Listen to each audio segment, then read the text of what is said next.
society are authorized to participate in today's hearing.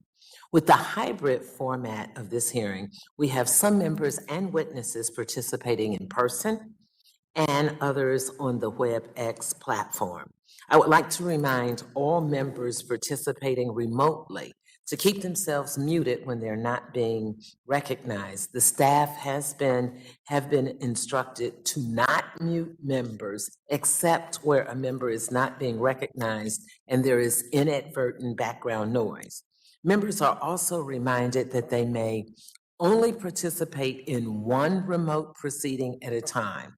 If you are participating remotely today, please keep your cameras on. And if you choose to attend a different remote proceeding, please turn your camera off. This hearing, entitled Access Denied, Eliminating Barriers of Increasing Economic Opportunity for Justice-Involved Individuals. I now recognize myself for 4 minutes to give an opening testimony. I'm pleased to conduct this hearing, Access Denied, Eliminating Barriers and Increasing Economic Opportunity for Justice-Involved Individuals. The United States of America has a large population of incarcerated persons in the world with 2.1 million Americans in prison. 1 in 3 American adults have been arrested, and 78 million Americans have a criminal record. These are our neighbors, our friends, our family members, and we are a nation of second chances. But today, we will learn firsthand through testimony of justice-involved individuals and their advocates about the nearly insurmountable barriers to employment and financial inclusion justice-involved individuals face. Let me just share this with you. There are 10.9 million job openings in the United States economy, 10.9. And unfortunately, justice-involved individuals are too often shut out from these opportunities. Craig Arnold, a leading Fortune 500 executive, said, "A felony conviction may as well be a life sentence when it comes to re-entering the workforce." For employees who want to provide opportunities for justice-involved individuals, they only face a regulatory structure that increases risk and minimizes the benefit to the individuals and the firm. Federal regulations for employment of justice-involved individuals should be simplified to maximize the benefit to potential employers and employers while maintaining the safety and soundness of these markets. The financial service industry recognizes the need to include justice-involved individuals in their hiring efforts. JP Morgan Chase has exemplified leadership on this front with their second chance agenda, hiring individuals with arrest records and conviction. But here's the part that makes me highlight this. They have been able to account for 10% of their new hires in 2019. And they even wrote an op-ed arguing that if you've paid your debt to society, you should be allowed to work. And that's what the Second Chance program is about. This is also another form of diversity and inclusion, that we are family, we are friends, and we all need to be able to say we are trying to move the needle. Most individuals returning to society from prison are released without any savings, job prospects, and often lack the fund for housing application fees, security deposit rents, and the list goes on. This reality often leads to homelessness and prevents those individuals from building relationships with their families and support network. Yet the criminal justice system demands that they walk a tightrope in compliance to avoid violating terms of their release in many cases. Justice-involved individuals also have limited access to financial education, financial products, and services. We must ban the box of isolation, financial exclusion, and biases, which often prevent justice-involved individuals from supporting their families and contributing to our economy. So today, I am introducing the Fair Hiring in Banking Act, probably fair housing as well, to empower depository institutions to build pathways to opportunity and economic security for those who are seeking a second chance and a brighter future. I now call upon my colleagues to join me in creating pathways to employment and financial access to reduce recidivism, strengthen the economy, and stabilize families and communities. With that, the chair now recognizes the ranking member, Congresswoman Ann Wagner, for 5 minutes for an opening statement. I thank you, Madam Chairwoman, and thank you to our witnesses for joining us today to discuss the economic opportunities and barriers for individuals who have been involved with the criminal justice system. Gainful employment is a key factor for reducing recidivism for justice-involved individuals. In the banking sector, we have seen positive steps taken by the FDIC to ensure that the hiring practices at an insured depository institution still protect the safety and soundness of financial services, while also giving those who are qualified, rehabilitated, and ready to work a fair chance at securing employment. Over the past few years, the FDIC made notable changes to the hiring prohibitions listed in Section 19 of the Federal Deposit Insurance Act for individuals with certain minor criminal offenses, otherwise known as de minimis crimes, on their records. In 2018, the FDIC further expanded de minimis crimes to cover small dollar, simple theft, and isolated minor offenses carried out by individuals 21 years or younger. Since then, the FDIC has continued to refine Section 19 to protect the safety and soundness of our financial institutions. FDIC Chair Jelena McWilliams has commented that Section 19 should not serve as, quote, a barrier to entry for individuals who have committed minor crimes in the past, paid their debt to society, reformed their conduct, and are now seeking to gain employment with a financial institution. In July 2020, the FDIC adopted a rule which made several changes to Section 19. The new rule excludes crimes that have been expunged or sealed, reduces the 5-year waiting period to 3 years, changes the threshold amount for small dollar theft from $500 to $1,000, and expands the exemption for use of fake identification from alcohol-related crimes to all crimes related to purchases or premises entry. I completely agree with Chair McWilliams and support these changes that narrow the scope of crimes subject to Section 19, allow for more individuals looking for a second chance to work in the banking industry, and still protect the Deposit Insurance Fund. Today's hearing is also timely, with a record-setting 10 million job openings in the United States of America and more than 8 million still unemployed. It is critical that we ensure that those who can work achieve employment so that they can provide for their families and become self-sustainable, especially as our economy recovers from the COVID-19 pandemic.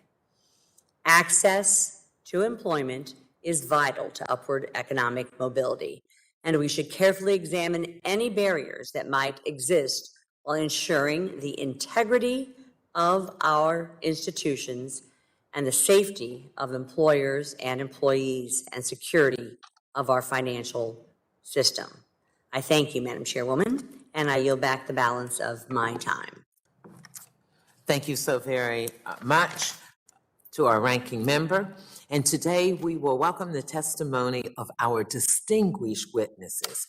First, we have Mrs. Sakira Cook, the Senior Director of the Justice Reform Program at the Leadership Conference of Civil and Human Rights. Welcome. We have Mr. Jeffrey Krasinski, the author of Untapped Talent. And yes, I think that is the power of the hidden workforce. We have Mrs. Dauphinette Martin, the Housing Director of Operation Restoration. And next we have Ms. Marie Claire Tran Young, there we go, Tran Young, the Director of the Legal Impact Network at the Shriver Center on Poverty Law. And finally, we have Ms. Melissa Sorensen, the Executive Director of the Professional Background Screening Association. Witnesses are reminded that their oral testimony will be limited to 5 minutes. You should be able to see the timer on your screen or at the desk in front of you that will indicate how much time you have left.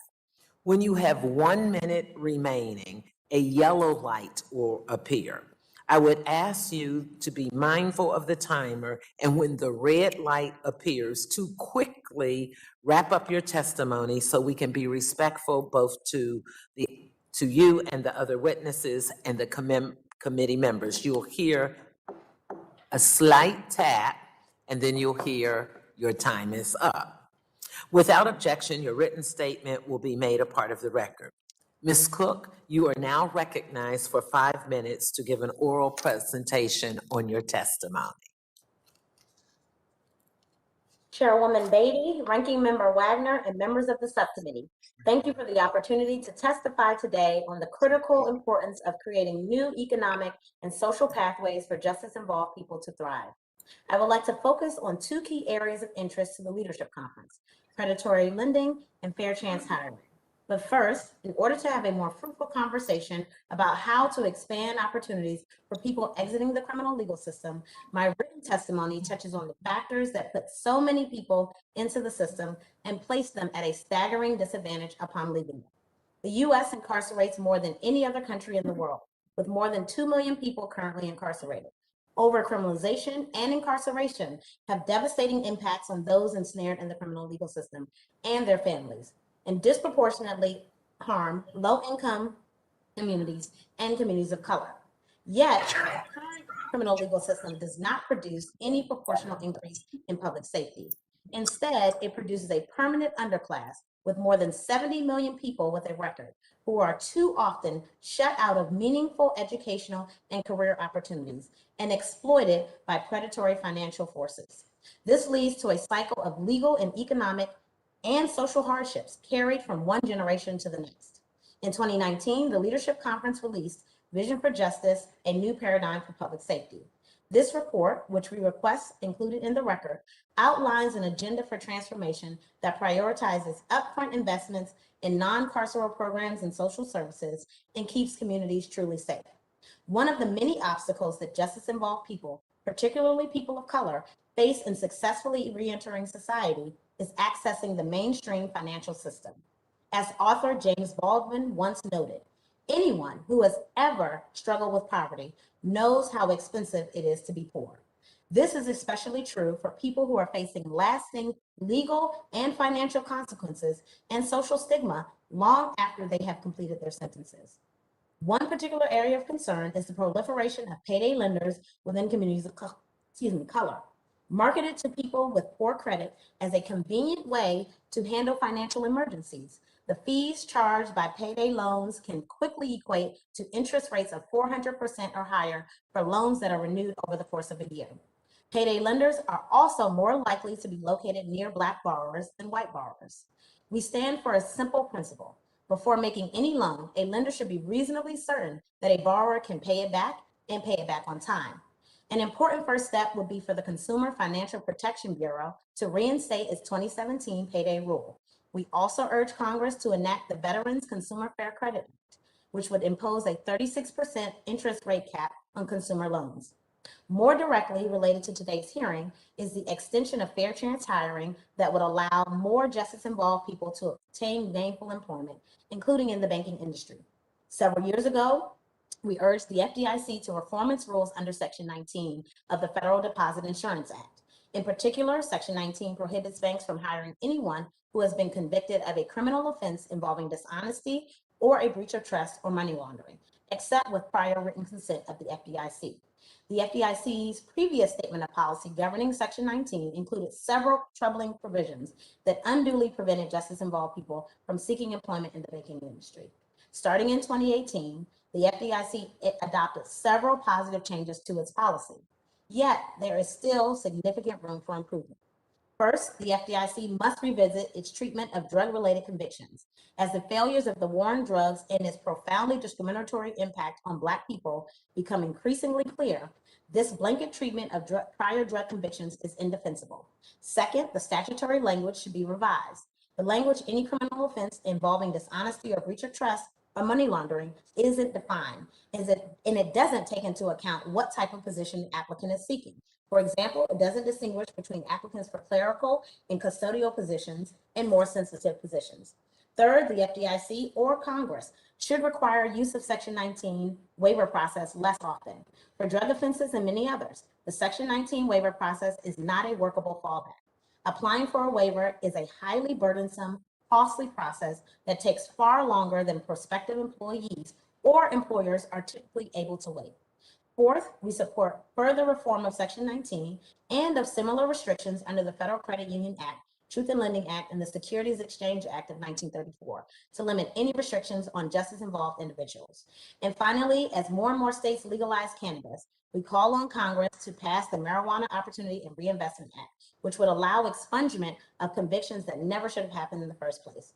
We look forward to working with the subcommittee to expand opportunities for people leaving the criminal legal system and toward a new vision of justice that truly keeps communities safe. Thank you. The witness's time is up. Next, we will hear from Next, we will hear from Mr. Korzenik. You are now recognized for 5 minutes to give an oral presentation on your testimony.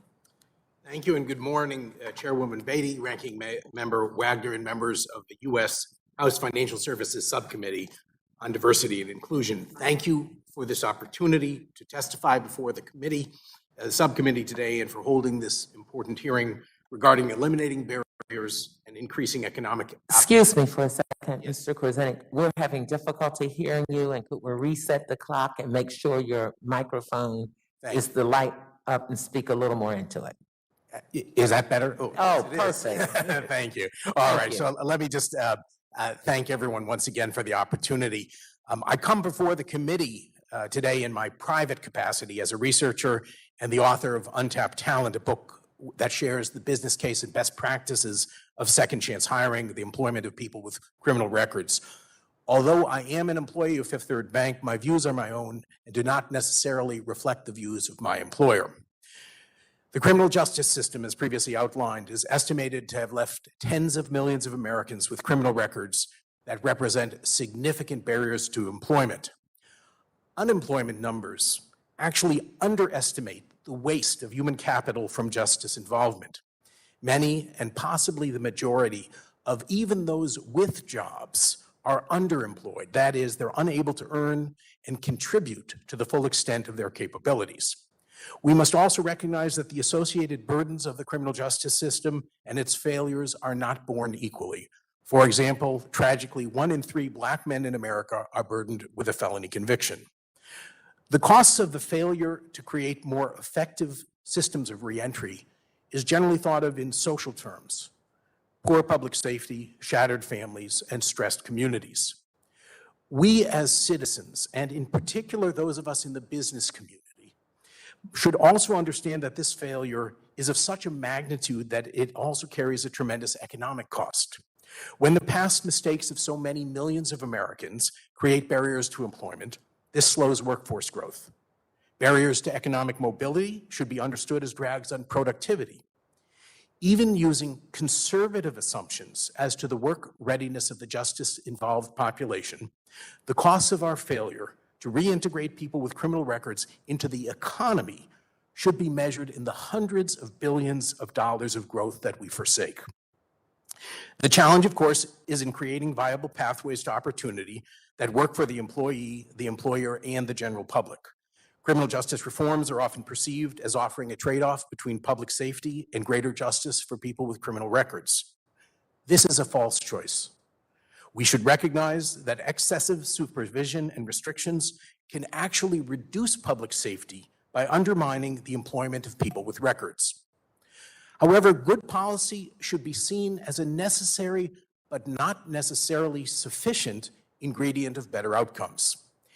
Even with the optimal regulation and policy, given the foundational role that employment plays in rehabilitation, employers ultimately must lead the way. Fortunately, we do have the example of numerous pioneering business owners that have developed processes that work. It's important to stress that one of the hallmarks of these successful second chance employment practices is profitability. Businesses cannot reasonably be expected to hire people who cannot contribute to the bottom line of the enterprise. Companies will write checks to charity, but only hire if it is profitable to do so. Certainly, without such hires being profitable, second chance hiring can never be scaled to a size sufficient to address our societal challenge. The current labor shortage, where job openings exceed the number of job seekers, is prompting employers to explore hiring from this demographic. It's important, however, that these employers must view these workers not as a last resort, but as a pool of true talent that must be judged on an individual basis, sourced intelligently, and supported appropriately. Fortunately, leadership in the business community is rising to the task. Among the notable groups supporting the effort are the National Association of Manufacturers, the Society of Human Resource Management, and the newly formed Second Chance Business Coalition. With respect to the industry within the committee's purview, financial services, there are special considerations, largely surrounding reputation risk. The success of our financial system relies not only upon the actual safety and soundness of the institutions, but also the public perception of that stability. However, arguments that the inclusion of workers with criminal records in financial institutions could undermine confidence in the industry appear to be unsubstantiated, given, for example, the very public second chance hiring efforts of the nation's second largest bank, JP Morgan and Company, the chairwoman alluded to earlier. Second chance hiring done right is business, not charity. Good policy can reduce barriers to these practices without compromising public safety or institutional soundness. Second chance hiring paves the road to a more prosperous economy, stronger families, and safer communities.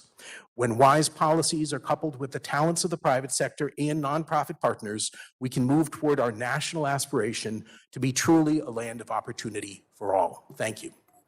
Thank you so much. Ms. Martin, you are now recognized for 5 minutes to give an oral presentation on your testimony. Thank you, Chairwoman Beatty, Ranking Member Wagner, and members of the U.S. House Financial Services Subcommittee on Diversity and Inclusion. Thank you for the opportunity to testify before the subcommittee today and for holding this hearing. My name is Dulcinette Morton, Housing Director of Operation Restoration, a nonprofit created to help remove barriers for women formerly and currently incarcerated, to help them reach their fullest potential and discover new possibilities. I myself am a formerly incarcerated woman who served a combined 12 years in prison. Upon my release on April 12, 2012, after serving 7 years, 4 months, and 28 days for shoplifting.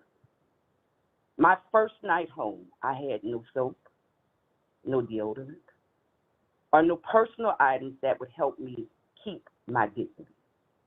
My living situation was me hiding in my elderly mother's senior living apartment because her lease required that no one live in her apartment other than her. This went on for a year after my release. At that time, I began to organize with grassroots organizations to change the current policies around public housing and criminal backgrounds at the Housing Authority of New Orleans. We were able to successfully get those policies changed, but implementation would take another 2 years. Once implemented, I was nominated to sit on the panel as a tenant of public housing. This was important because what was needed was someone who faced and is still facing the stigma, bias, and challenges around being safely housed in affordable housing due to a conviction. This panel is only for people who have not been released from incarceration within the last 3 years, or their conviction isn't over 3 years. The reason this panel is so important is that it gives people the opportunity to receive public housing regardless of their past. In the 4 years of the panel reviews, there has only been one denial. However, oversight is greatly needed as this is an agency that is part of a larger problem. Despite some progressive work we have been able to get handled to do, third-party management corporations and private landlords are still using discriminatory practices, although they receive HUD funding. These corporations and private sector landlords are using arrests as well as convictions to deny access to people. For instance, the panel could vote to allow access, but if the tenant is applying for Section 8 housing, then the landlord does yet another background review and they deny. In my work with Operation Restoration and Bureau Institute of Justice, we have attempted to help many women who have been denied housing solely because of a conviction, and a few only had arrest with no adjudication of the charge. This type of discrimination not only affects the safety of these people, but also the financial hardships that paying $50 application and $25 background check fees create is astronomical. Recently, we had a natural disaster hit our state, and evacuation efforts created yet another barrier to safe, affordable housing. Initially, those seeking hotels would have to pay out of pocket, and if FEMA approved lodging, there was this barrier called credit card on file for incidentals. If I have no money, job, or credit, then presenting this life-saving piece of plastic is non-existent. So now I am faced with yet another barrier to housing. My personal experience with this is still present to this day. Though I am fortunate to be gainfully employed, have a savings and a checking account, several credit cards, and cash on hand, I am homeless.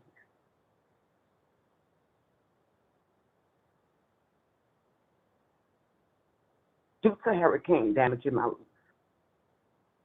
and handled negligence to ensure that tarp was properly placed on my unit.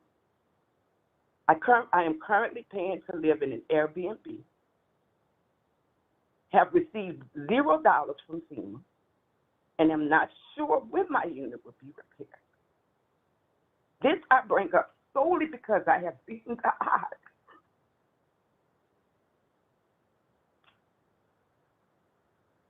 As someone with 10 felony convictions in my past, my present is a college degree since my release. I sit on panel reviews. I sit on the Board of Commissioners of Alderman Zoo. I sit on advisory boards for the formerly incarcerated transitional clinics. I am a housing director at Operation Restoration.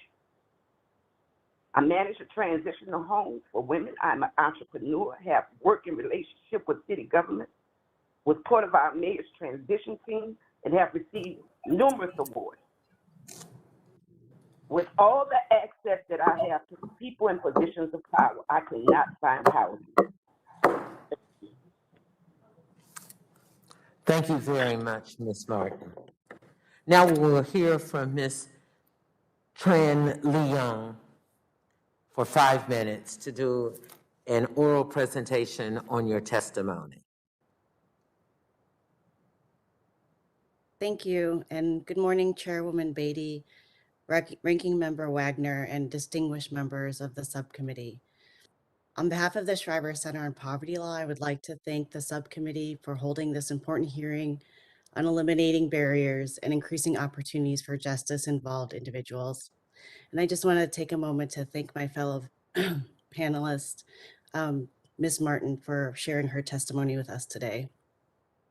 Securing safe, decent, and affordable housing often presents challenges for individuals immediately after release from the criminal legal system, as well as years after. Incarceration and homelessness are deeply connected. Formerly incarcerated individuals experience homelessness at 10 times the rate of the general public. And this burden of homelessness is especially acute for Black women, who are 4 times as likely as white men and twice as likely as Black men, to experience sheltered homelessness following incarceration.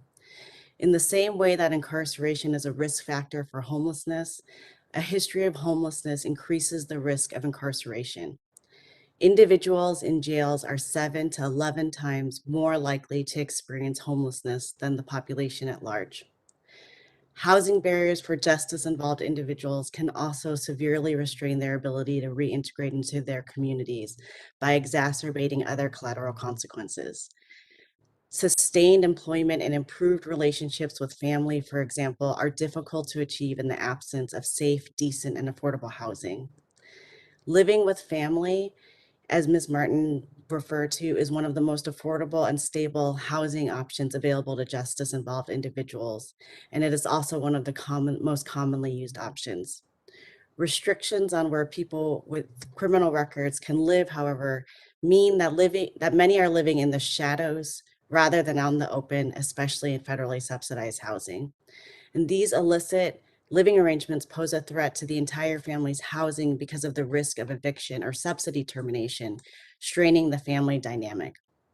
Rather than dampen the strong family bonds that can help people leave the criminal legal system behind them for good, it is time to find a way to reinforce those bonds by reducing unreasonable criminal records barriers to housing. The shortage of affordable housing, especially in cities where many formerly incarcerated individuals return to, is a significant barrier for a population whose prior interaction with the criminal legal system often limits their employment prospects. Given this shortage, the need for federally subsidized housing is especially acute. For the past decade, HUD has encouraged public housing authorities and project owners to use their discretion to give second chances. And this encouragement has led some public housing authorities to adopt more inclusive policies, such as the Housing Authority of New Orleans. But as Ms. Martin referred to, that is not enough. Agency encouragement in the absence of legislative action will have a limited impact on removing housing barriers because public housing authorities and project owners do not consistently use their discretion to admit people with records. Some engage in problematic practices like relying on arrests that never resulted in conviction, failing to place reasonable time limits on the use of criminal history, using overbroad categories of criminal activities such as felony bans, and failing to fully consider mitigating evidence that shows that a person is more than the 4 corners of their criminal background check. Congress has a chance to address some of these issues through the Fair Chance at Housing Act, which does several important things, the most notable being placing more parameters on the type of criminal conduct that can form the basis of denying admission and requiring an individualized review of applicants before denial. Now, when it comes to housing barriers for people with criminal records, it is also not enough to regulate housing providers. Tenant screening companies play an increasingly large role in the application process, both in the federally subsidized housing market and the private rental market. Over the last decade, the tenant screening industry has flourished, and yet it continues to be largely underregulated, especially compared to employment screening companies providing similar criminal record information to employers. At a minimum, we we'd urge Congress to amend the Fair Credit Reporting Act to extend existing protections for employment applicants with criminal records to the tenant screening context and put employment and applicants and housing applicants on the same footing. We also urge Congress to amend the Fair Credit Reporting Act to limit the types of criminal records that can appear in consumer reports for non-law enforcement purposes. Although more Thank you, and the witness's time is up, but thank you so much, Ms. Tranley Young. Next, we will hear from Ms. Sorensen. You may have 5 minutes to present an oral testimony on your written documentation. Good morning, and thank you, Chairwoman Beatty, Ranking Member Wagner, and members of the U.S. House Financial Services Subcommittee on Diversity and Inclusion. Thank you for the opportunity to testify today and for holding this important hearing. The Professional Background Screening Association shares the same goals as the public, industry partners, and Congress in terms of promoting pathways for individuals reentering society to secure employment and housing opportunities that help reduce recidivism and the costs borne by our society and the individual's families when we fail to provide a path for successful reintegration. We also recognize the importance of ensuring employers who are uniquely positioned with knowledge of their industry, the positions that they are filling, and the access to consumers and consumer information have the information and ability to hire the most qualified candidates, and that housing providers have knowledge about their tenants to help keep our communities safe. Our mission is to advance excellence in the screening profession. The reports prepared by PBSA's background screening members are used every day by employers, volunteer organizations, and housing providers to help make our communities safe for all who use, work, and reside in them. PBSA's members, as with all consumer reporting agencies, are subject to strict regulations under the FCRA. Additionally, under the Obama administration, both the EEOC in 2012 and HUD in 2016 issued regulatory guidance regarding the use of background checks. In both of these instances, our federal agencies recognize the legitimate need for background checks while offering guidance on their appropriate use. I will refer you to my written statement that includes a discussion of the regulatory structure and protections it affords consumers today, including infographics.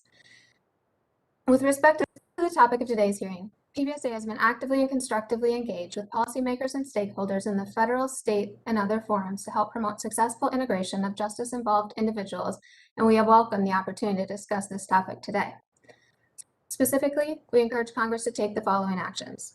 Adopt a uniform ban-the-box standard for private employers with preemption for state and local legislation. Adopt carefully tailored employer negligent hiring liability protections, and expand the application of employer incentives such as the Worker Opportunity Tax Credit. First, ban the box and fair chance hiring.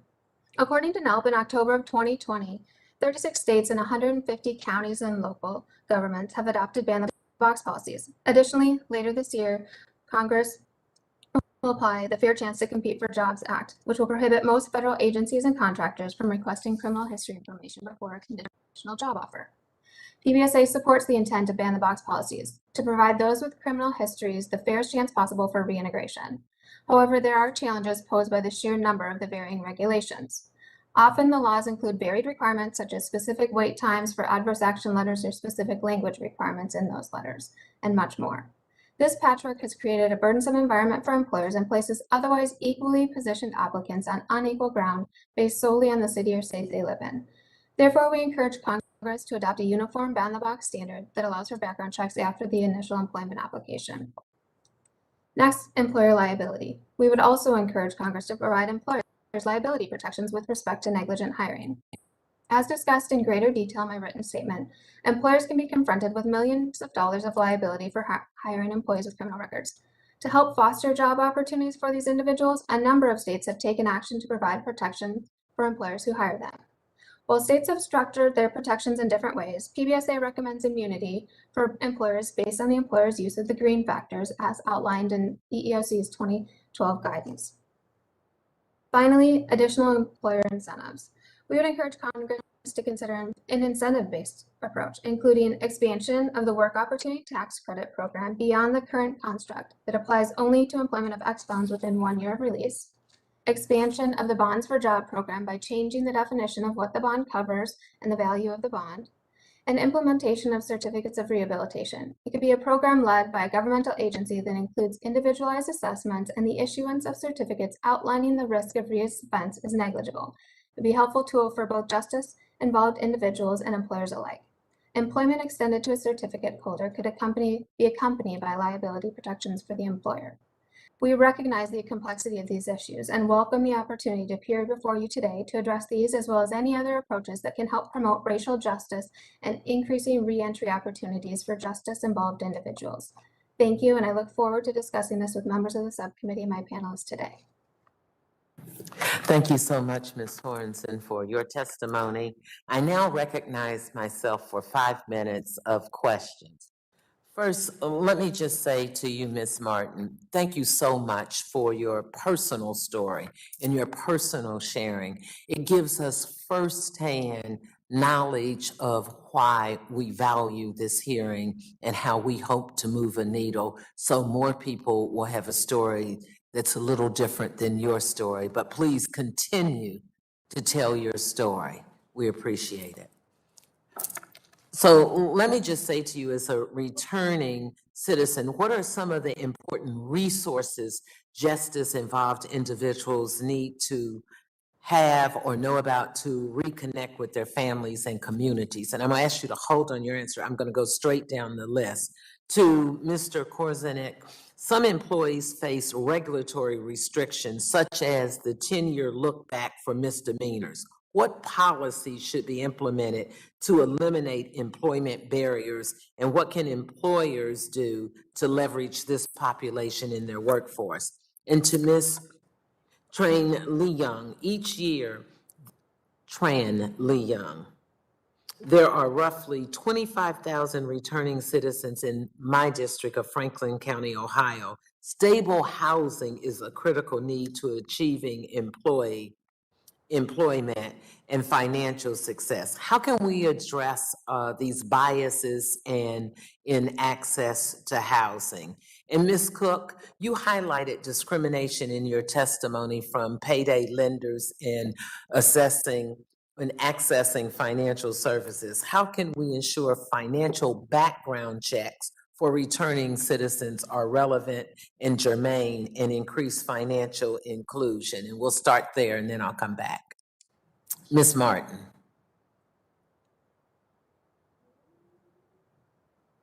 And we have limited time, so I'm asking you for concise responses. Yes, ma'am. Thank you, Chairwoman. So initially, first day of release, we should have identification card, birth certificate, social security card. Because if we don't have those things, housing, employment, anything that comes after that is non-existent. If we're faced with reporting to parole officers, we can't really keep a job because we have all of these reportings that we have to do for someone else to say we're deemed worthy of being free, if free is even an option. So I would say ID, birth certificate, social security card, the moment we're released. We should leave prison with those things. Thank you so much. Mr. Korzenik. Thank you. With regard to the question about misdemeanors and how they might be considered in the process or what can be done to alleviate the burdens that those create, some of the most powerful policies have been various types of expungement or record sealing. For example, the state of Michigan passed one of the most comprehensive expungement bills called the Clean Slate Initiative. These are very, very powerful because they take these off of consideration and they de facto eliminate the kind of negligent hiring liability concerns that might be associated with having a visible record. With the broader question of how can the business community take advantage of this population, I think it starts with a recognition of the size of this as an opportunity. This is an opportunity to get a massive talent base that is overlooked, but it requires an intentional and well thought out strategy, just as any business would pursue any kind of Thank you. Thank you. Mrs. Tran Lee Young. So in Ohio, we have worked with a lot of actually very good housing providers that have been interested in providing second chances for folks. So I think uplifting those who work well, and then for those actors who don't house people with records. I think really looking at enforcement of the Fair Housing Act is really important for addressing those biases. Thank you. And Ms. Cook? Yes, I'm aware that there are some nonprofits that connect returning citizens to second chance banking services, and I think Congress can explore ways to leverage those partnerships and expand on them. And then I would also say that it would be great for Congress to look at the Fair Credit Reporting Act and see if there are any provisions around enforcement or the provisions to limit or that are limiting access to banking services and financial institutions. So those are the two approaches I would suggest Congress take. Thank you, and thank you to all the witnesses as we move forward, looking at diversity and inclusion from a criminal justice standpoint. I now recognize the distinguished ranking member from Missouri for 5 minutes of question. Hi, thank you, Madam Chairwoman. First, Ms. Martin, I too want to acknowledge your strength, your courage for telling your story. And I would encourage you to continue to do so. We will be there to help. And the work that you're doing for Operation Restoration and Hope House is remarkable. So I thank you. Mr. Korzenik, you published an op-ed in the Chicago Tribune last year in which you stated that eliminating the question about arrest or convictions records on job applications, known as ban the box policy, has had mixed results and unintended negative consequences. You also cited an alternative series of steps you called bridging the box. Can you go into further detail, sir, about the negative consequences of this policy and these alternative steps? Sure. There are two challenges to ban the box in terms of its efficacy. You know, I'm by no means against ban the box, but it certainly has failed to fulfill the hopes of its advocates. Some businesses apparently practice avoidance strategies. For example, we did our own work that suggested that businesses who did not want to consider these applicants because of the costs of their perceived costs of tapping this pool or having to later discard people because of a criminal record, seemed to direct them to avoiding people who had long periods of unemployment on the thought that that might be include prison time and other kinds of communities would be avoided. So the other challenge with ban the box is it might not really support the kind of or encourage the kind of thoughtful process. It might be, let's give it a whirl, let's try someone kind of higher, and that doesn't seem to be terribly effective. And what about bridging the box? So bridging the box is is my name for a couple things, starting with recognizing that there are very low risk hires. Someone who's been out in the workforce for 10 years, why should an employer care about a criminal history that preceded that? Those are proven good applicants. Visiting nonprofits that can be partners in this effort, visiting employers that are already doing this, educating yourself on what these things. Thank you so much. I need to move on. Ms. Sorensen, in your testimony, you note that there is a patchwork of state laws and even a patchwork of policies at the local level. We see this a lot. You've called for a uniform ban the box policy. Could you discuss what that should look like? Certainly, thank you. So as you've noted, there is a patchwork of varying ban the box laws and regulations at the state and local level. We would be supportive of a ban the box policy at the federal level that applies to all private employers alike, that would delay the criminal history inquiry until after that initial employment application to get everyone situated equally. Certainly, we recognize, as was just stated, that there are some open questions with respect to ban the box and some of the unintended consequences that may have flowed from these policies. But we do want to also recognize the intent of the policies and move forward proactively with those. Ms. Sorensen, I've read that there is some concern about employer liability. Your testimony discussed negligent hiring cases. I believe you mentioned protections for employers that hire individuals who have minor or irrelevant criminal histories. But if an employer chooses not to conduct a background check, perhaps for the reasons we are discussing in this hearing, and it turns out that the employee had a serious or relevant crime in their past, what kind of protections would that employer have? So our recommendation is to consider employer liability protections for those that conduct criminal background investigations and consider the green factors, evidence of rehabilitation, time since the offense, and job relatedness for that. We would be looking and seeking employer liability protections in those cases. For employers that choose not to conduct background checks, that's kind of outside of the scope of our membership and the work that our members do. Okay, and then back on the ban the box, what specific policies have you seen at the state and local level that you find notable, that work well? Sure, a uniform ban the box that would be implemented, for example, at the state level that restricts that employment application inquiry about criminal history until after the employment application has been something that has been effective. Thank you. My time has expired and I yield back. Thank you. The chair now recognizes the chairwoman of the full committee, the gentlewoman from California, for 5 minutes. Thank you very much. I'm very pleased about this subcommittee hearing. We're dealing with an issue that, of course, really points out the discrimination, the racism, the systemic racism in our society. And so I'm very pleased not only that this subcommittee is holding this hearing. I expect our committee to be in the forefront of getting rid of these discriminatory policies in not only housing and banking and other areas over which we have some oversight.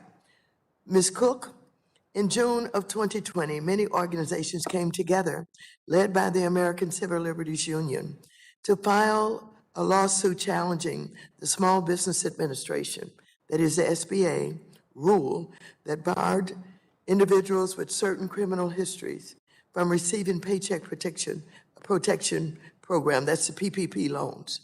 The plaintiff in the case said the criminal justice system already disproportionately impacts people of color, and destructive policies that create unnecessary barriers to much needed resources such as the PPP serve only to simplify the structural racism in our justice system. It's long past time to eliminate rules like this. The lawsuit was successful, and the court ruled that barring eligibility from business owners with criminal records from SBA PPP loan application was unlawful. Additionally, the Biden administration worked to further broaden access, allowing thousands of firms to apply for this business saving relief. So it indicates just by the work that was done, dealing with the CARES program, dealing with the American Relief Program, and dealing with PPP, that if government acts, we can get rid of the systemic discrimination in so many different ways. Ms. Cook, last year we fought to further loosen these PPP restrictions when House Democrats passed the HEROES Act. I also worked with Small Business Committee Chair Nydia Velasquez to set aside $60 billion for minority depository institutions, referred to as MDIs, community development financial institutions, that is the CDFIs, and other community financial institutions to make PPP loans. And we did this because we knew these institutions have a proven record of reaching underserved and underrepresented communities, including those that are justice impact. I've also worked $12 billion in capital investments and grants for these MDIs and CDFIs in the COVID-19 relief bill to again get money to the communities that needed it most. But these are only first steps. Going forward, we need to know and understand how we can structure government lending programs to limit discrimination against people of color and prevent them from amplifying racial disparities. And so let me ask whether or not you have taken a look at the many ways in which government discriminates for example, in public housing, and we have given someone and working with someone on our committee to ensure that we undo this discriminatory policies that was created by this government to not allow those returning, say, from prison, to be able to live, in public housing units with their parents, their grandparents, et cetera, et cetera. I would like to know whether or not you've taken a look at other ways that we have absolutely initiated and support discrimination, whether it's in housing or it's in banking or other areas. Can you help me with that? And that will help us dig deeper into what we can do. Ms. Cook? Absolutely. As you noted, people, formerly incarcerated people and people reentering society face a myriad of barriers, not only in financial institutions, but in education, in housing, in access to social programs and services. And we're talking about healthcare, Medicaid access, lifetime bans on access to SNAP and TANF benefits, the inability to explore higher education because you can't get access to federal grants for other educational services, et cetera. And it is important for Congress to look at all of these barriers across the board to ensure that we are increasing access and opportunity for people in our society. Thank you very much, and I yield back the balance of my time. The gentleman from Oklahoma, Mr. Lucas, is now recognized for 5 minutes. Thank you, Madam Chairwoman, and the subcommittee for holding this hearing. In particular, thanks to the witnesses for agreeing to testify. Mr. Korsvink, you discussed in your testimony how employers should view individuals with criminal histories as a pool of talent that should be evaluated on a case-by-case basis. Can you elaborate on some industry best practices and organizations that support this effort? Thank you very much. Yes, in the companies that are model second chance employers that I've observed and studied, you see one of the critical points is the individualized assessment period. Typically, if in a ban-the-box state, if an offer contingent on a background check produces a background check, or earlier in the process, there's a review of that record. The challenge here is that the committee or individual who typically reviews that record usually has career disincentives to ever say yes. And so there is a perceived career risk, particularly to HR professionals. If they don't have executive support in the company to promote second chance hiring, it's so much easier from a career standpoint to say no. So you have offsets to this, like the excellent work being done by the Society of Human Resource Management and their Getting Talent Back to Work certification program, but you also have structural changes you see in these employers. So for example, one of the companies we studied in Michigan, Cascade Engineering, has a member of the executive team, which is trying to promote second chance employment, actually makes that final decision as to whether a background, something in the background precludes employment. Other companies like JBM Packaging, an Ohio-based company, they have a member of one of the lines of business, the lines that are suffering and being challenged by the workforce shortage. They'll put one of those people on that committee. Others will take an HR professional and assign them the role of advocate on behalf of those persons. So that's part of it. And then there's, of course, the work advocated by the background check community, designing a background check that's very specific and does not overly exclude candidates where their background is not relevant to the position, would all be examples of what we've seen work very well. Absolutely. Ms. Sorensen, could you further discuss state and local policies regarding background checks during the application process that slows down hiring and often has an adverse impact on individuals with criminal histories looking for work? Certainly. Generally, state and local policies that require background screening are related to those industries that have licensing requirements. So when there are licensing requirements at play for the position, that will require specific components of a background check be conducted, and often looks for certain offenses in that background check that might prohibit that person from being employed. Generally, that process in the employment context includes running the background check and, should something come up, an adverse action process where the consumer is notified of anything that pops up in the background check that the employer is considering taking action on, as well as a copy of the background check and an opportunity to dispute. That process right there can extend the time for the background check to be completed. And continuing with you, Ms. Sorensen, could you elaborate on the ban the box policies and discuss how they operate differently across sectors? Are there exemptions for certain types of crimes or occupations? Generally, ban the box policies don't exempt certain types of crimes or occupations. What they have done in varying requirements is to require specific wait times for employers once they send out that initial adverse action notification, or require specific language be included, or specific talking points that have to be involved in that process. Continuing, could you discuss you discussed in your testimony the possibility of expanding Bonds for Jobs program to include workplace violence. Could you expand on why you believe this is necessary and what this change would look like? Certainly. One of the key reasons that employers conduct background checks is for the safety of consumers and their workforce. The Bonds for Jobs program provides for a $100 cost, a bond that is extended to up to $5,000 for employee dishonesty. That doesn't cover the real purpose and reason why employers are doing background checks. So extending that bond to further coverage for the real reason that employers are doing background checks, extending that coverage limit beyond dishonesty and beyond the $5,000 would be helpful. Thank you, and I yield back, Madam Chair. The gentleman yields back. The gentlewoman from Massachusetts, Ms. Presley, who is also the vice chair of the Subcommittee on Consumer Protection and Financial Institutions, is now recognized for 5 minutes. Thank you, and I want to thank Chairwoman Beatty for convening this critically important hearing.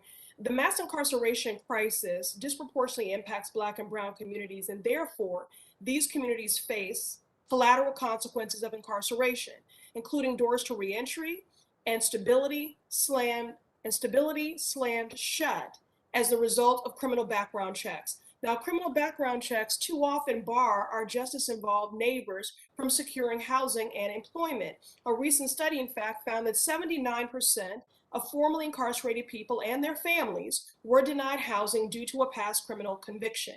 Black people are more than twice as likely to be arrested as their white counterparts, and people of color are drastically overrepresented in the population of those that are incarcerated. That is why President Obama, under his administration with the Department of Housing and Urban Development, made the case that banning tenants with a criminal record can constitute de facto racial discrimination and therefore a violation of the Fair Housing Act.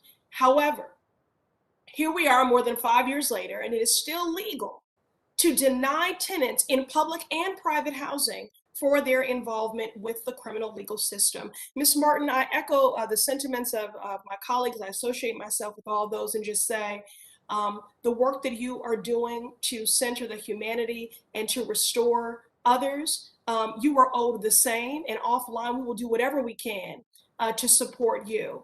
But we thank you in the midst of your own uncertainty and trauma for coming here to advocate for the millions who stand to benefit from what we're doing here today. Ms. Martin, 1 in 3 individuals in this country has a criminal record. This isn't abstract for me. Both my husband and my father, both Black men, are survivors of mass incarceration who have gone on to do extraordinary work in academia, in nonprofit world, and they have saved lives. Amanda Gorman said, we seek to be not a more perfect union, but a more purposed union.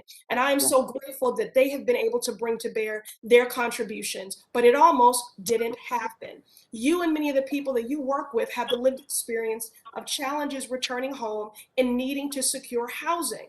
In my own district, the Massachusetts 7, 30% of those that have been released from correctional facilities were released to shelters.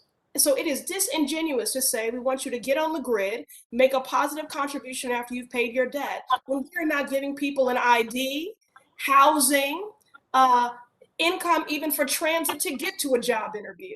So again, none of this is abstract. I've seen it, I've lived it, but you know intimately what these challenges are. Please lend your expertise, and could you share some of the specific challenges that justice-involved people face, specifically around housing? Thank you. To be specific, I share this all the time, and as I talked about the paper, the ID, birth certificate, social security card that we need.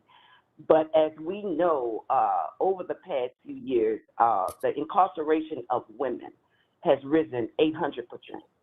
And so as we have the conversations about incarceration, oftentimes women are left out of those conversations, but we do know that women are now becoming heads of households, and we're the glue that holds these families together. So if there's no safe space for me to sleep, or for those women to sleep with those babies, then the desperation sits in. Over the past 3 weeks, the three emotions that I have visited the most is fear, desperation, and anxiety. Those very three things led me to incarceration, because the trauma that lives within each of us leads us to prison, not the crime that we commit. I shared with you all, and I'm not sure if you caught it, but I served 12 years for shoplifting. Desperation brought me there.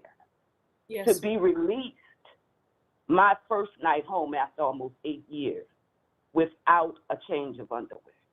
Desperation is what leads most folks to prison, trying to survive.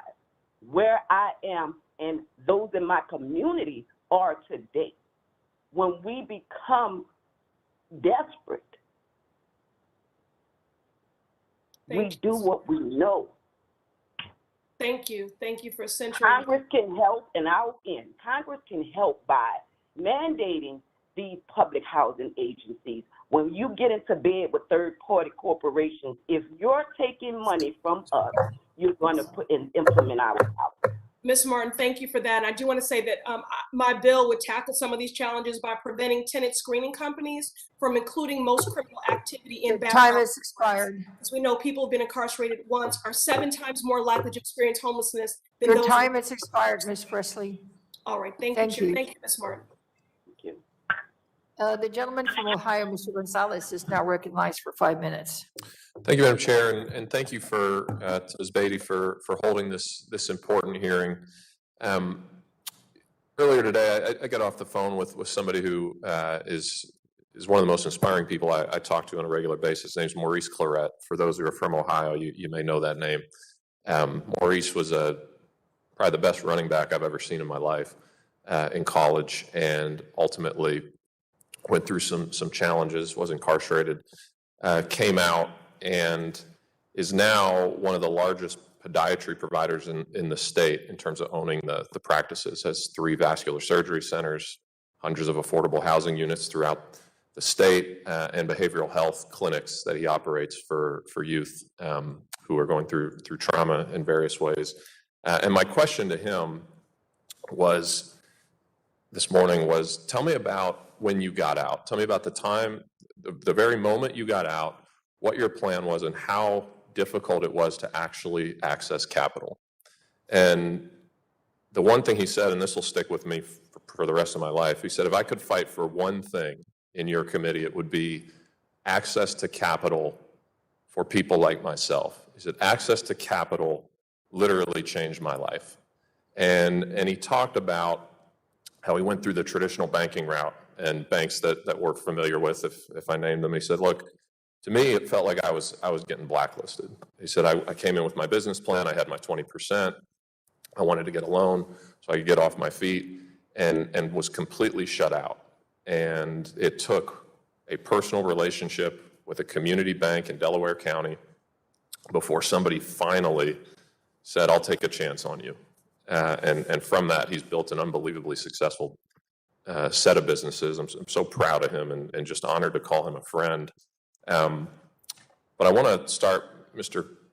Korzenik, with you in terms of the barriers that are in place for justice-involved individuals like a Maurice Claret or others who come into a Fifth Third or another bank with their business plan. They want to get on their feet. What are those barriers?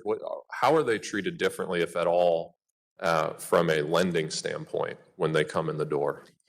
I have to say, this is not an area of expertise to me. I do note, obviously, there are challenges with access to capital, particularly with entrepreneurship, and this is irrespective of criminal records. Banks are in the business of lending out other people's money, and so it's generally entrepreneurship. Lending through banks comes with people who have collateral. A lot of entrepreneurs in this country build their resources initially through families and credit cards, and those are all difficult resources for this population. Absolutely. And let me sort of shift then to something you might have a stronger opinion on. In terms of prison entrepreneurship programs, how effective do you think those are in providing the skills to eventually start and run a business? Because of the access to capital, because of levels of educational attainment, often coming from challenged family backgrounds, in terms of creating wildly successful entrepreneurs, probably not terribly successful, but I don't think that's the appropriate measure. Many of these entrepreneurship programs offer just terrific general training, business skills training. They teach participants to think like business owners, which makes them great employees. And they also very often may not provide what we would consider a wildly successful entrepreneurial result, but they create essentially effective side hustles that allow people to manage their finances and to prosper. So I think they're very important programs. It's just how you measure their success is important. Yeah, I probably should have prefaced with this. So I asked Maurice that same question, and he said, everything I learned was self-taught. He said, I read The Economist, I read Forbes, I read about Andrew Carnegie and the Vanderbilts, I read about every successful entrepreneur in the history of our country over that period of time. He said, and that's how I learned. That's how I learned anything. And then I just networked like crazy when I got out. So certainly a lot more that we can do. Ms. Martin, I guess I'll end with you. I only have 30 seconds, but how effective are prison entrepreneurship programs in providing the skills to eventually start and run a business from your experience? I don't have that experience because most women's prisons don't have those type of trades. I think that's the answer right there, right? A lot. If there were.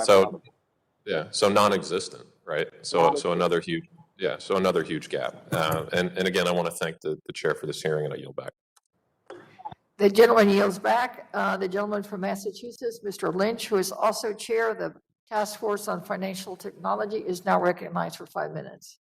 Thank you very much, Madam Chair. I want to thank all of our witnesses for your willingness to help this subcommittee with its work. And Ms. Martin, I want to thank you as well for the power of your example on this issue and for your courage in re-engaging and helping other women, I think, in similar situations.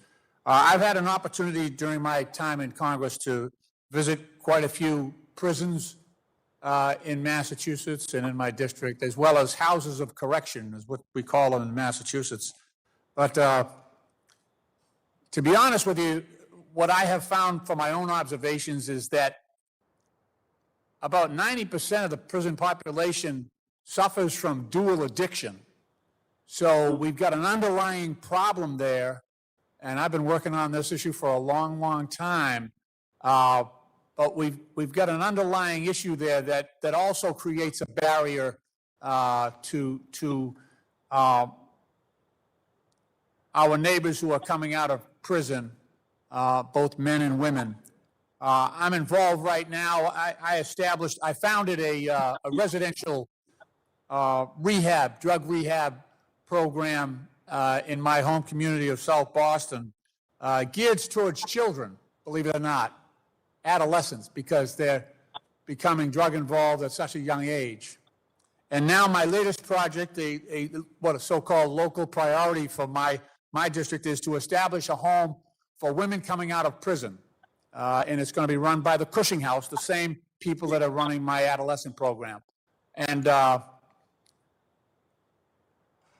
it'll provide educational opportunity and reconnecting to the community, but but importantly, the underpinning of that program is really on getting people sober, getting them straight in order to provide that stability and that sense of community that might have been disconnected during their incarceration.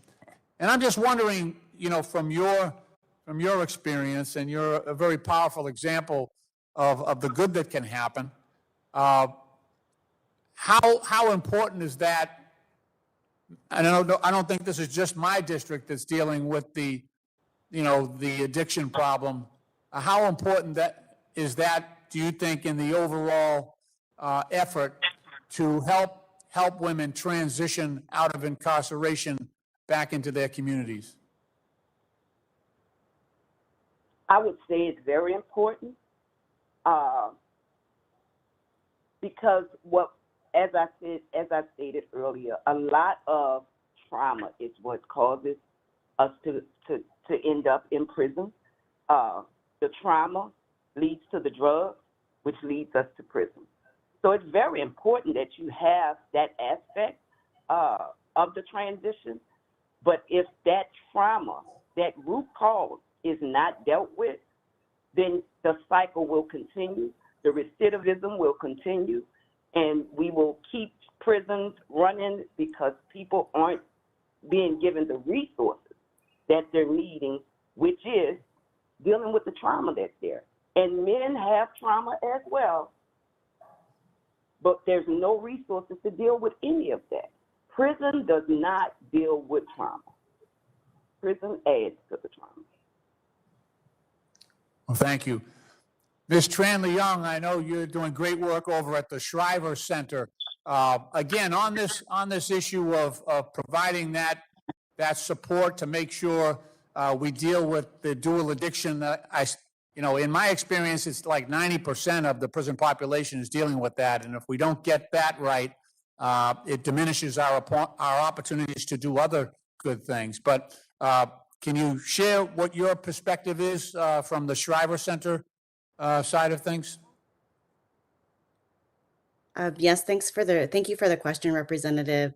From our perspective, probably have had less experience in this space, but what I will say is that there's an increasing recognition that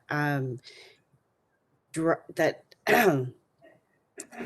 housing is necessary for individuals, and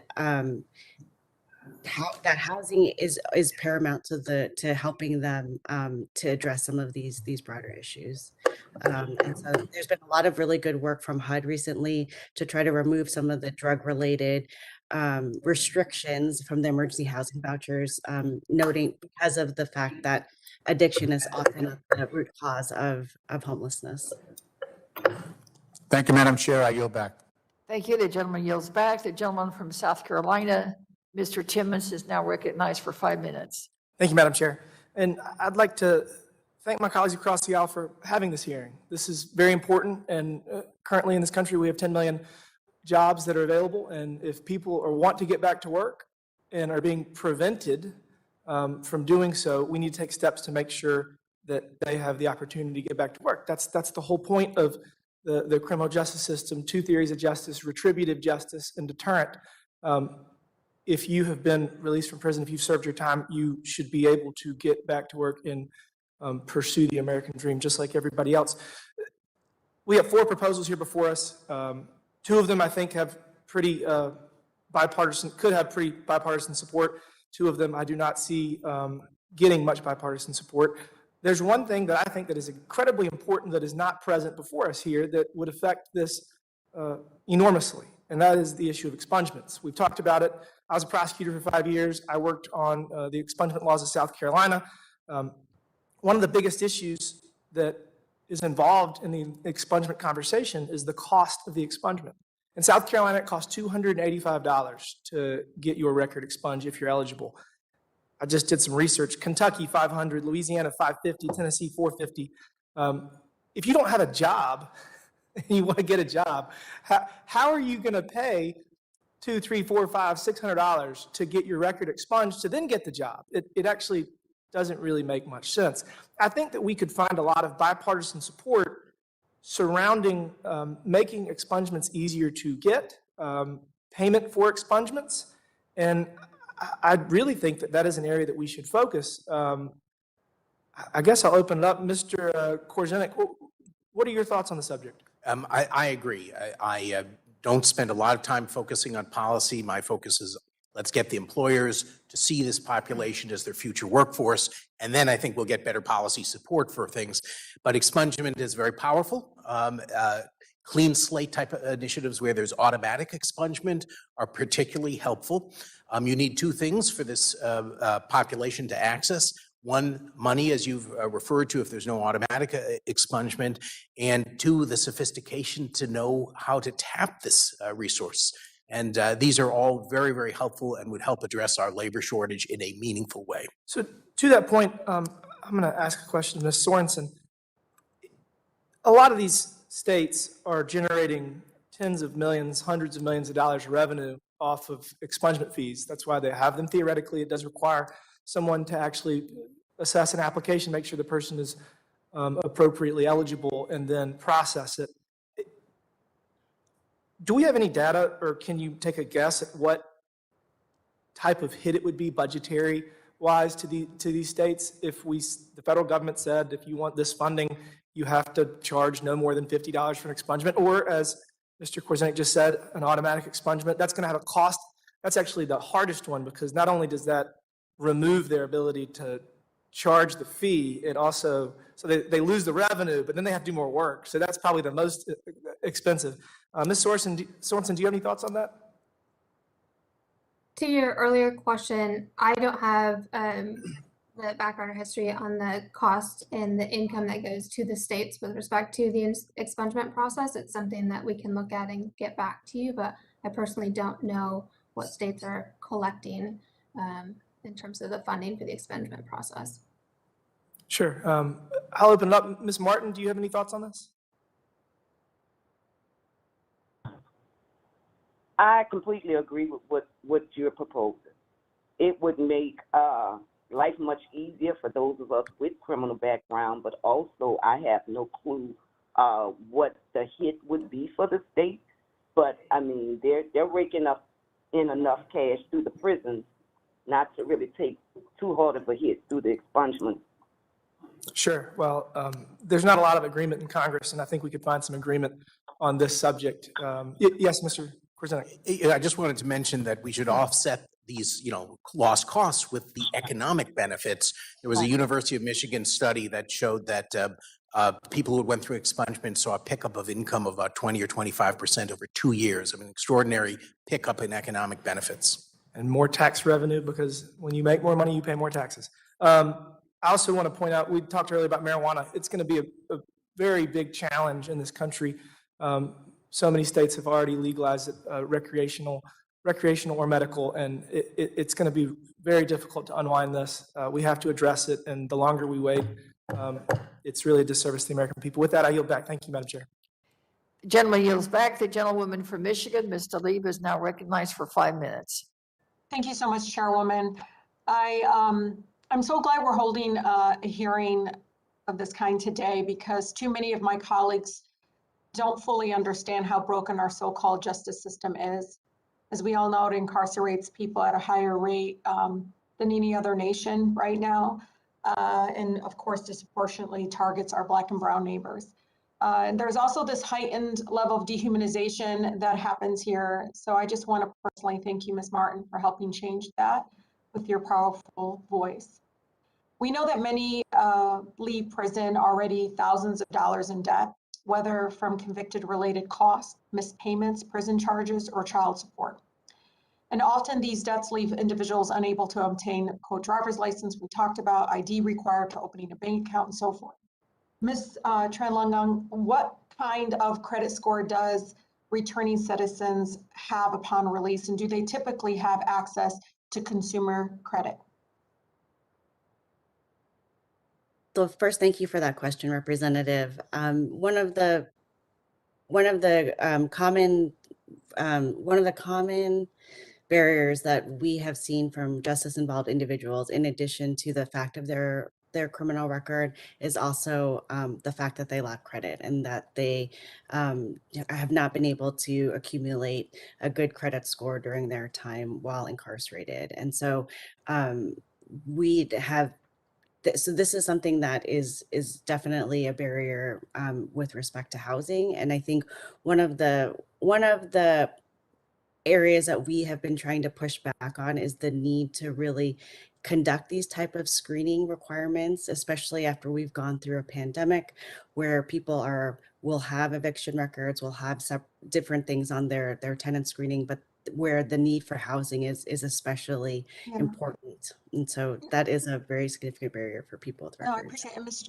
Tranlingon, as a result, justice-involved individuals are 3 times as likely to use alternatives such as payday loans, check cashing services.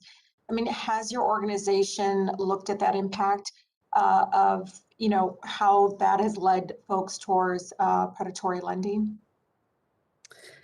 So the Shriver Center itself has not, but I do at the Shriver Center lead our legal impact network, where we have a network of state level law and policy organizations that have done a lot of really good work around payday lending. And so that is something I'm happy to get back to you on, Representative. Yeah, I have a bill that reduces debt to be reported on your credit report from 7 years down to 4 years. And I really think that could be transformative for, everyone involved here, but especially around the country. We know that consumer credit report can determine a person's ability to own their home, get a job, even auto insurance in my state. In addition, prior to COVID-19 pandemic, formerly incarcerated persons faced a 27% unemployment rate in the US, nearly 5 times higher than the national unemployment rate. And Ms. Cook, I've admired your work and your leadership for a very long time, and I appreciate you being here.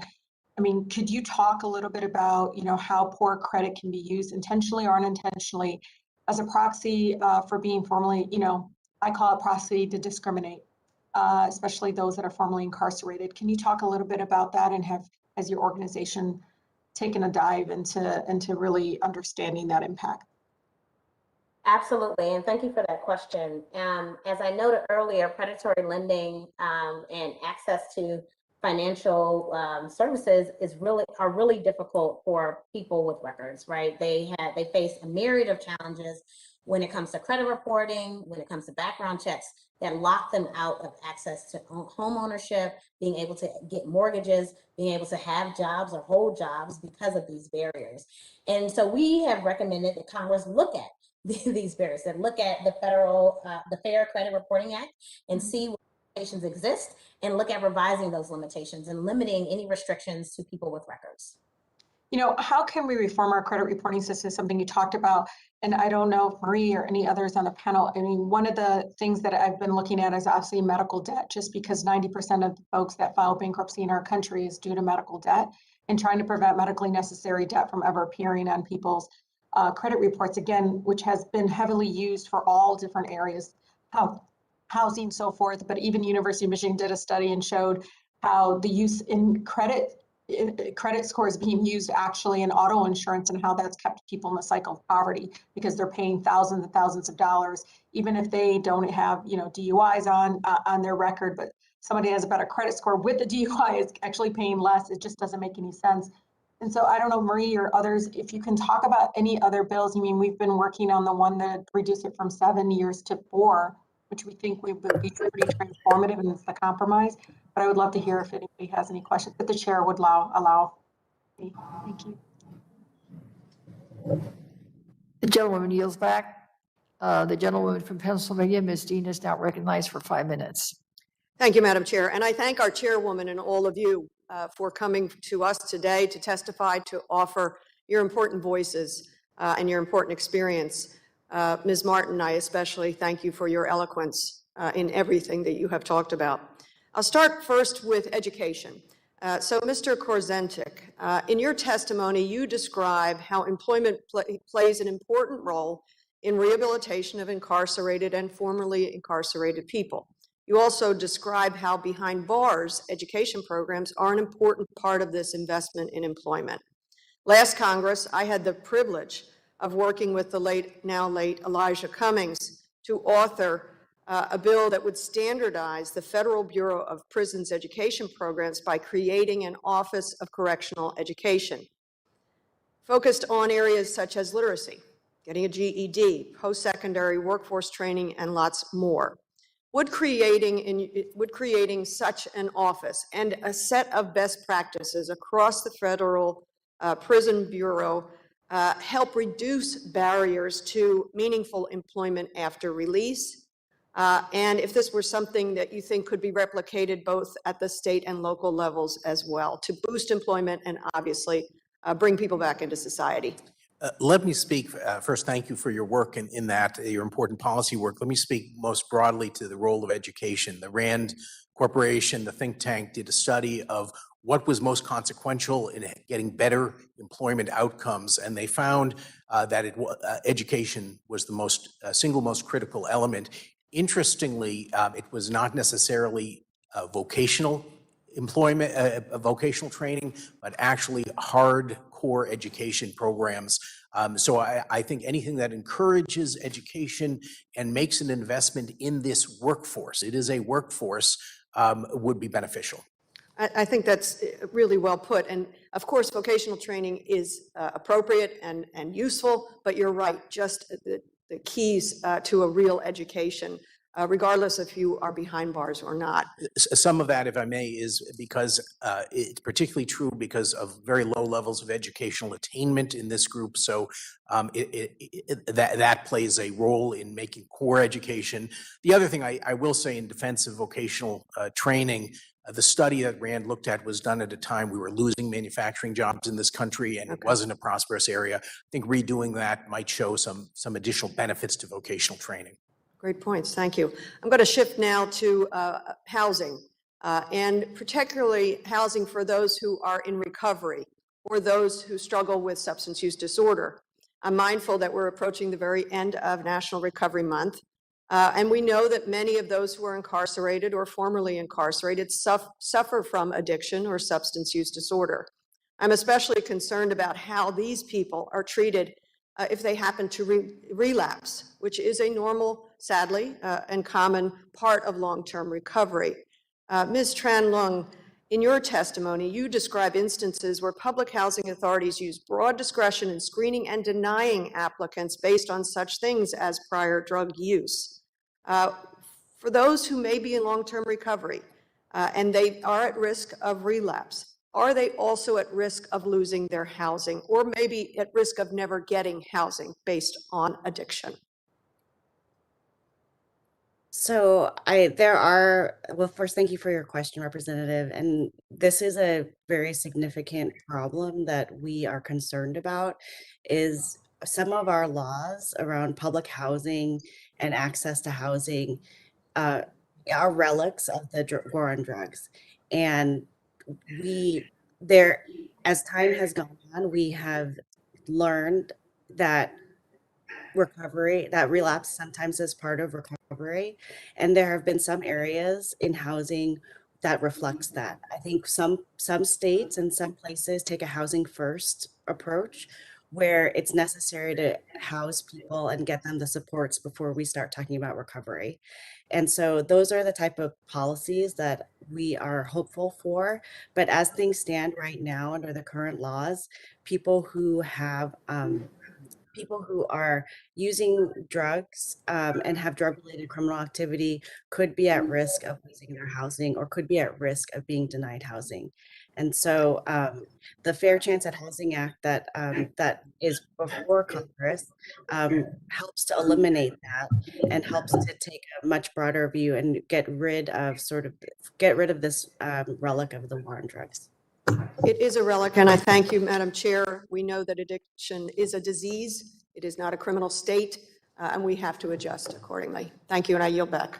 Gentlewoman's time has expired. The gentlewoman from Georgia, Ms. Williams, who is also the Vice Chair of the Subcommittee on Oversight and Investigations, is now recognized for 5 minutes. Thank you, Madam Chairwoman, for recognizing me and for this conversation today.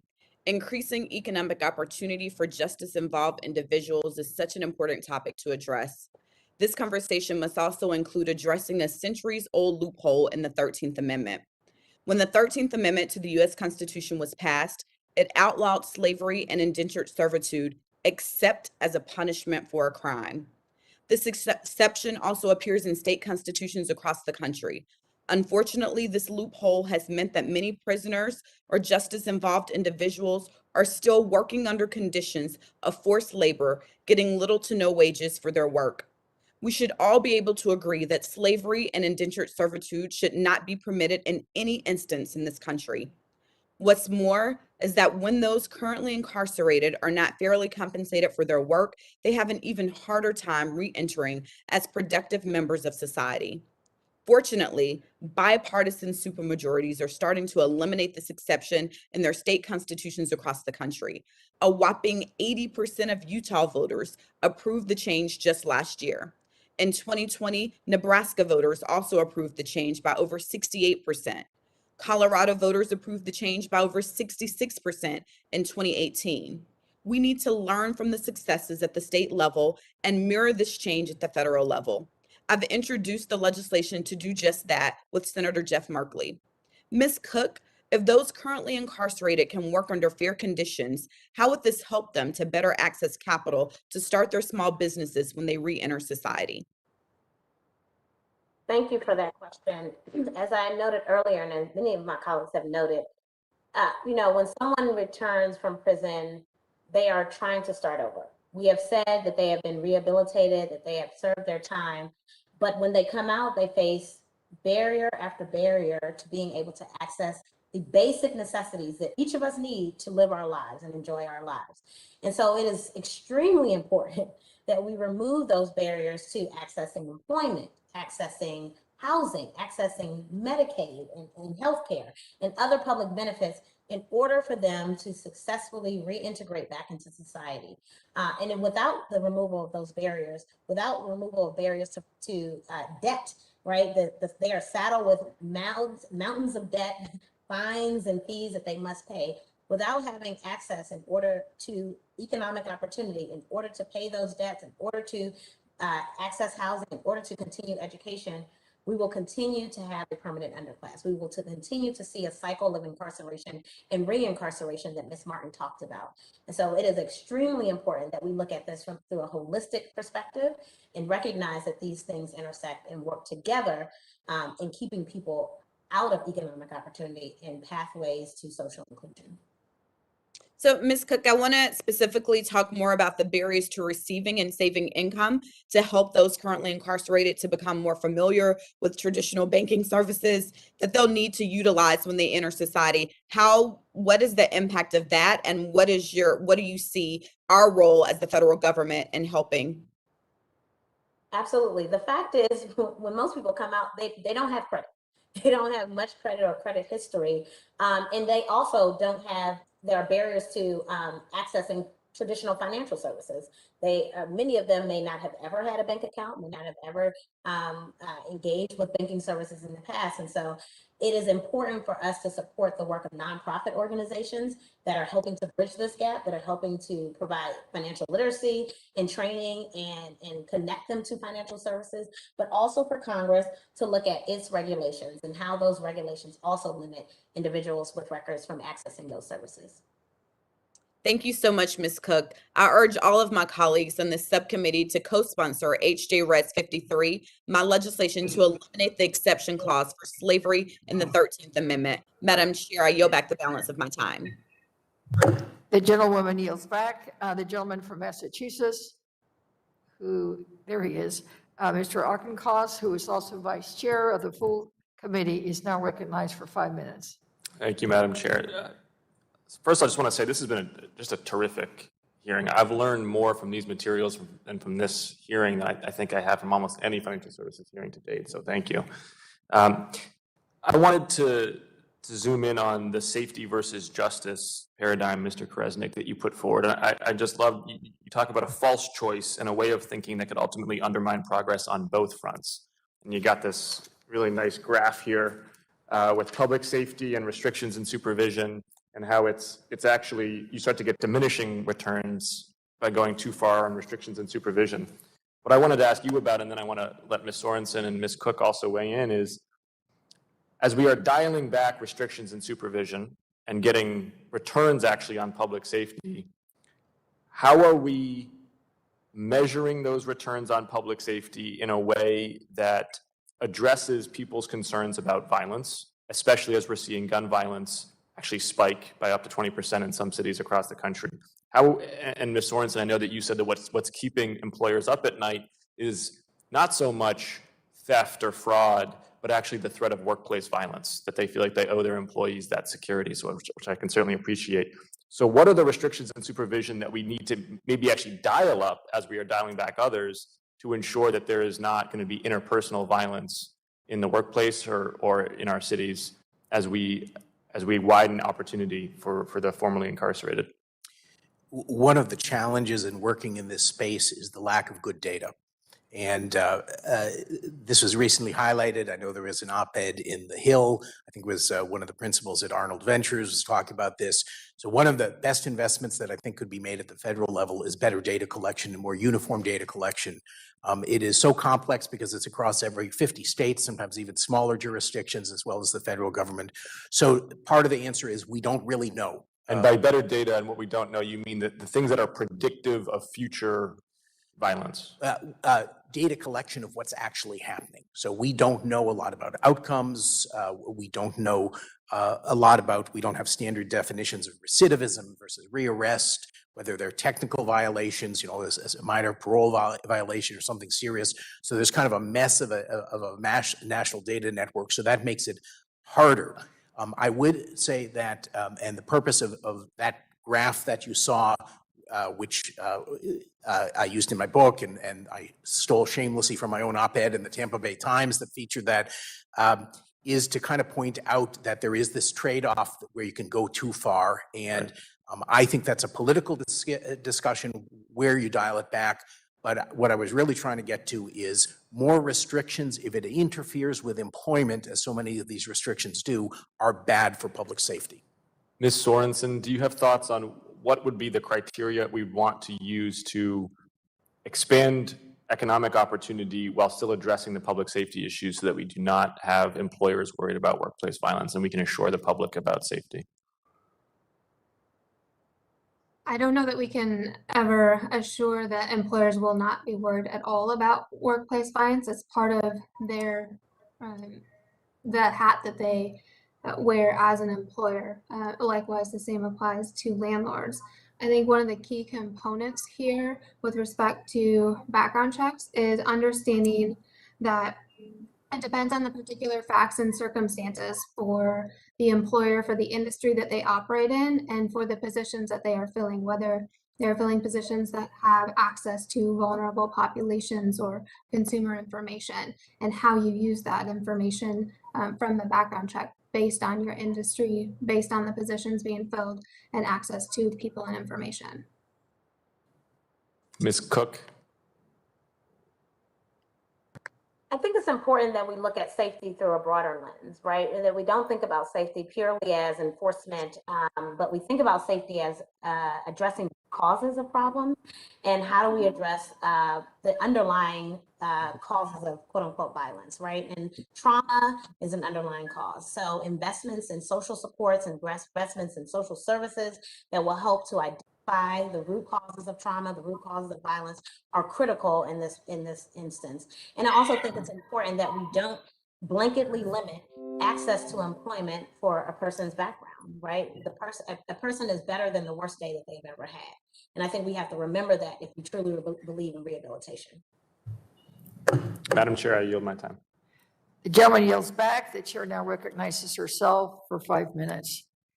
First, I want to thank the chairwoman for bringing together all of these witnesses to talk about such a critical, very important topic. My district is 77% Latino. We are the fastest growing market in the United States. The Department of Labor found that Spanish-speaking Americans are expected to account for almost 65% of the labor force growth through 2029, adding about 7 million new workers.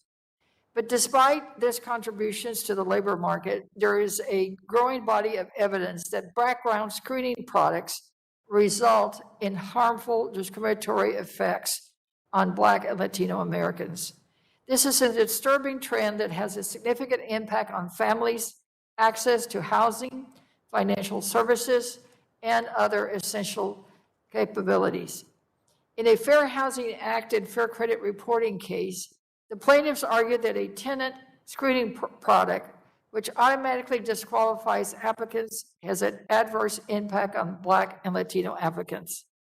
The National Consumer Law Center found that project background reports can contain a variety of errors from a mismatched name, including sealed or expunged records, and misclassification of offenses. What is even more concerning is the growing prevalence of algorithm screening systems which take any human consideration in the process. My question, therefore, is for Ms. Sorensen to begin. In your testimony, you say that the Fair Credit Reporting Act binds your members to use reasonable procedures, and I quote, reasonable procedures to ensure accuracy. What are these procedures, and how are your members working to improve them, since we obviously know that sometimes they don't work? The Fair Credit Reporting Act does require reasonable procedures to assure maximum possible accuracy. Often this involves linking an individual, the applicant's information, to the information in the record that is found.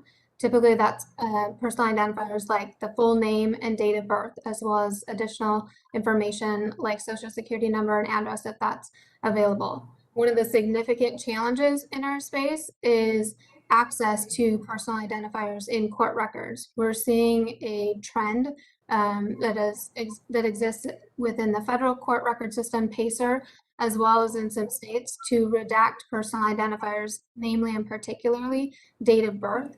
That is one of the most significant identifiers used and necessary to link a record to an individual, and is likewise one of the current issues in our industry impacting accuracy and the ability to match up those records to people or not.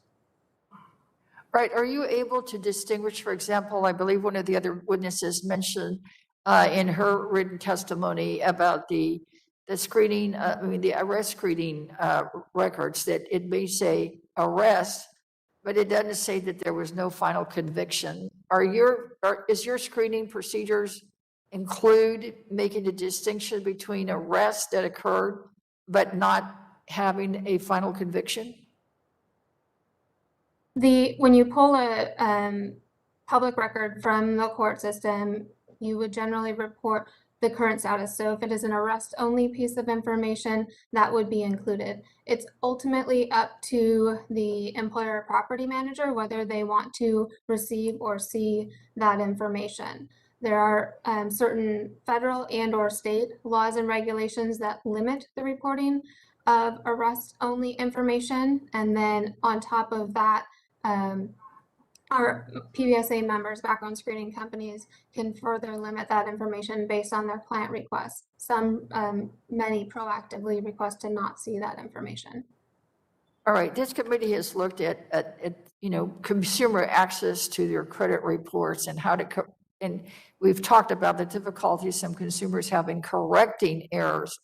What is it that you all do to ensure that it is an easy process, if you will, to correct errors that may be in your screening procedures? So as a trade association, Professional Background Screening Association does not have consumer reports. So we personally, PBSA, do not correct the errors. Our members, however, are required under the FCRA to reinvestigate any dispute that comes in at no cost to the consumer. That generally is either a phone call, an email, or some other communication from the consumer that launches that reinvestigation dispute process. All right, well, I will probably submit a follow-up question to that for the record, because I see that my time is expiring, but it seems to me that you should have a process where the consumer can more readily and accessibly, correct any errors that may, because we're keeping people from housing, banking, so many other things that we need to figure out a way to make sure they make the corrections quickly. So thank you for your testimony. And I'd like to thank all the witnesses for their testimony today. So without objections, all members will have 5 legislative days within which to submit additional written questions for the witnesses to the chair, which will be forwarded to the witnesses for their responses. I ask our witnesses to please respond as quickly and promptly as you're able to. Without objection, all members will have 5 legislative days for which to submit extraneous materials to the chair for the inclusion in the record. I remind all members that written questions and materials for the record should be submitted to the email address provided to your offices. Also, without objection, I would like to enter statements to the record from the Bank Policy Institute, the Chris Wilson Foundation, the Collateral Consequences Resource, First Step Alliance, the National Association of Federally Insured Credit Unions, the National Employment Law Project, and the National Low Income Housing Coalition. And with no further business before the committee, the subcommittee is now adjourned. Thank you all for being here.